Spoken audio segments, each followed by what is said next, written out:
Seterusnya kita lihat pula penentuan kadar tindak balas. Baik, kita lihat contoh. Kalau dalam buku teks muka surat 118 sehingga 120. Baik. 0.3 gram pita magnesium bertindak balas dengan asid hidroklorik cair berlebihan sehingga lengkap dalam masa 30 saat. Seperti rajah 4.4 tu. Hitung kadar tindak balas bagi tindak balas tersebut. Baik. Dia kata lengkap dalam masa 30 saat.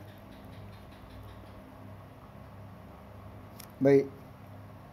Kalau kita tengok dalam rajah 4.4 ni, ya, tabung uji diisi dengan asid hidroklorik cair. Asid hidroklorik cair kemudian dimasukkan dengan pita magnesium pada 0 saat. Pada masa 0 saat. Baik. Kemudian masa selepas 10 saat. Kalau kita tengok dekat situ ada buih-buih. Itu sebab apa? Sebab pita magnesium tadi dia dah bertindak balas dengan asid hidroklorik cair. Buih-buih itu apa? Gas kan? Gas. Dia menghasilkan gas. Gas apa tu? Itu ialah gas hidrogen. Gas hidrogen. Kemudian pada masa 20 saat dan lengkap pada masa 30 saat. Kalau kita tengok pada masa 30 saat tu dah tak ada buih-buih lah. Dah tak ada buih, dah tak ada pun pita magnesium. Maksudnya dekat situ tindak balas tu dah lengkap. Penyelesaian nak cari kadar tindak balas, kan? Kadar tindak balas bersamaan dengan pengurangan jisim magnesium bahagi dengan masa yang diambil. Masa yang diambil. Apabila tindak balas berlaku dengan lengkap, maksud dia pita magnesium tu habislah. Habis kuantiti dia kosong. Jadi nilai yang kita masuk asal tadi pita magnesium ialah 0.3 gram.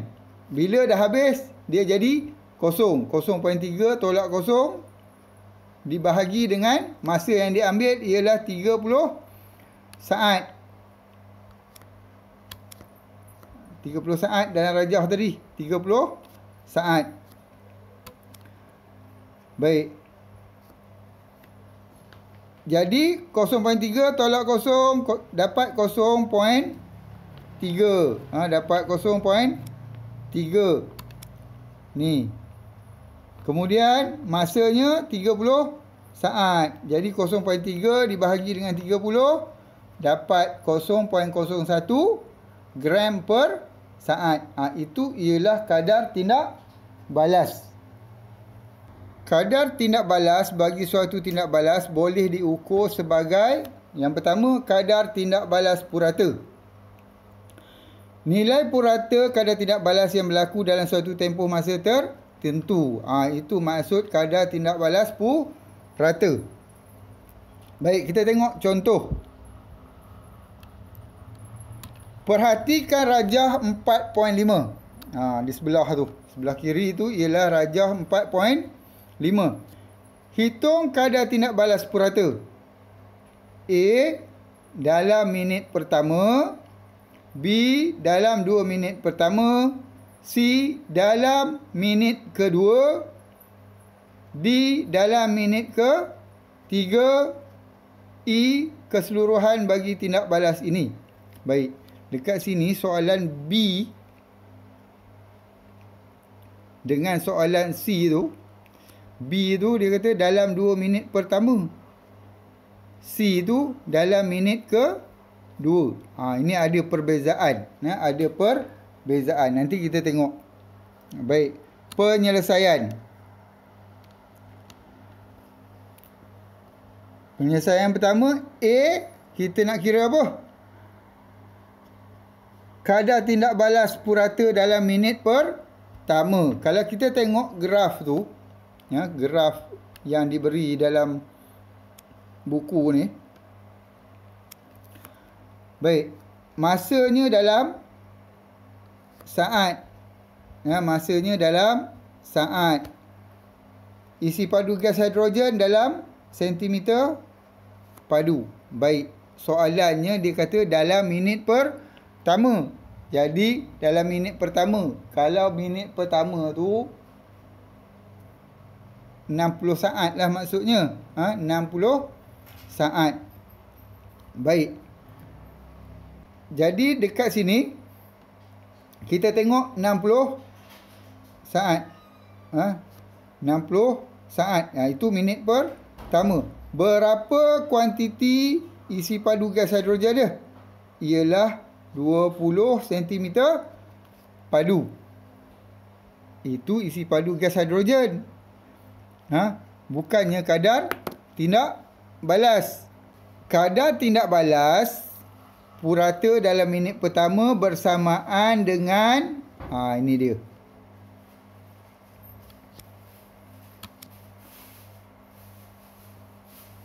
Ni dia. Jumlah isi padu gas hidrogen dibahagi dengan masa. Dibahagi dengan masa. Masa apa? Masa tindak balas. Berapa? 60 saat. Isi padu berapa? 20. Ni 20 bahagi dengan 60. Dapat 0.33 cm padu per saat. Ya, okey. Yang kedua ataupun B,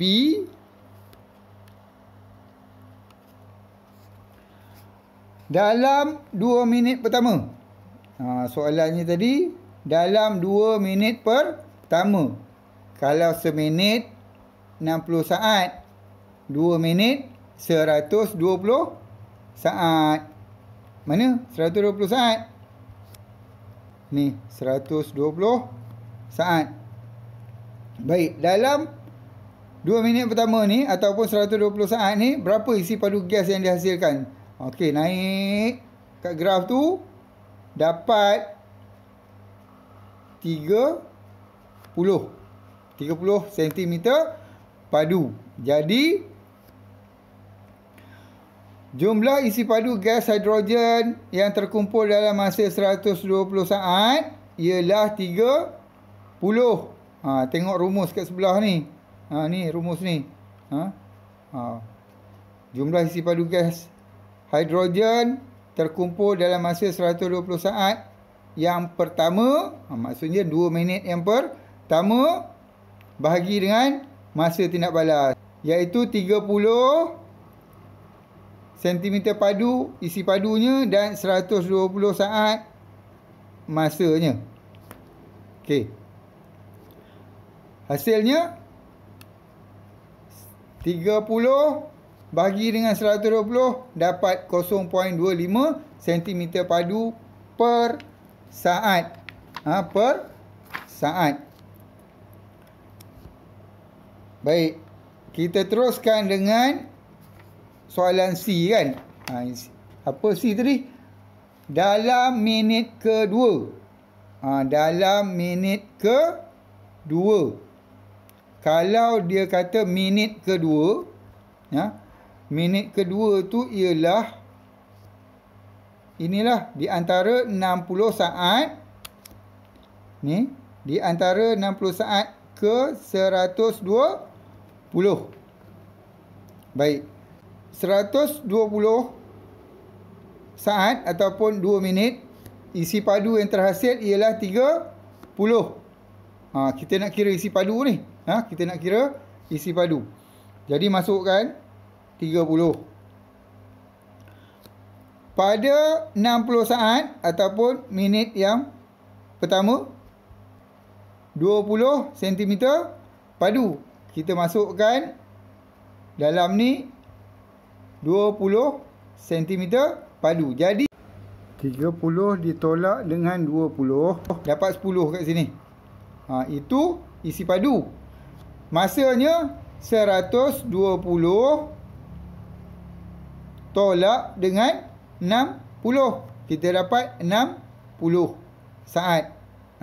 Jadi 10 dibahagi dengan 60 dapat 0.17 cm padu per saat.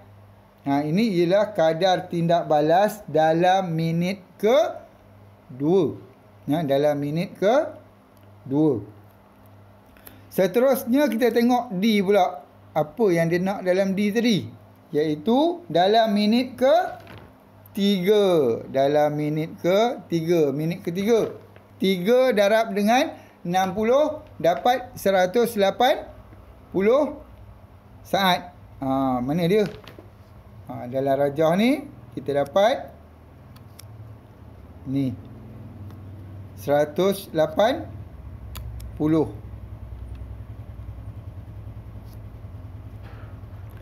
saat.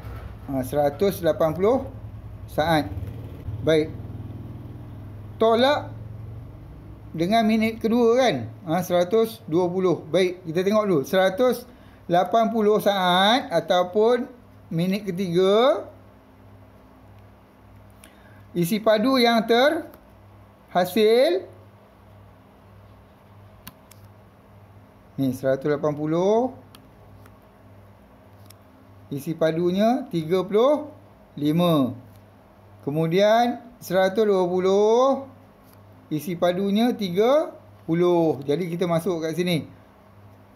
35 tolak dengan 30 bahagi dengan 180 tolak dengan 120 saat. Dapat 5 cm padu bahagi dengan 60 saat. Dapat 0.08 cm padu per saat. Ini hasil dia. Baik, dan yang terakhir E. Apa yang E tadi nak? E, keseluruhan bagi tindak balas itu. Ataupun ini. Baik. Ini kalau kita tengok dalam graf ni, dia sampai 360 saat. 360 saat. Ni. Baik, 360 saat. Itu masa yang diambil untuk melakukan eksperimen. Masa yang diambil untuk melakukan eksperimen ini. Tetapi bukannya masa keseluruhan tindak balas. Baik. Keseluruhan tindak balas ialah apabila bahan tindak balas tadi dah habis, bertukar menjadi hasil tindak balas. Maksudnya kalau kita tengok dalam graf ni, di minit yang ketiga ni, jumlah isi padu gas hidrogen yang terhasil ialah 35. Dan selepas daripada 180 saat itu atau selepas daripada minit yang ketiga itu, tidak ada lagi pertambahan isi padu gas hidrogen. Dia constant. Malah dia terus kekal 35 je. 35 cm padu je. Tak berkurang dan tidak bertambah. Ini menunjukkan bahawa tindak balas itu telah lengkap. Telah lengkap. Jadi kita tak perlu ambil masa sehingga 360 saat. Kita ambil sahaja pada 180 saat. Jadi dekat sini, jumlah isi padu gas hidrogen yang terhasil ialah 35. Masanya ialah 180 saat. Jadi 35 cm padu dibahagi dengan 180 saat, kita dapat 0.19 cm padu per saat. Baik. Saya harap murid-murid dah pun faham tentang apa dia? Kadar tindak balas purata.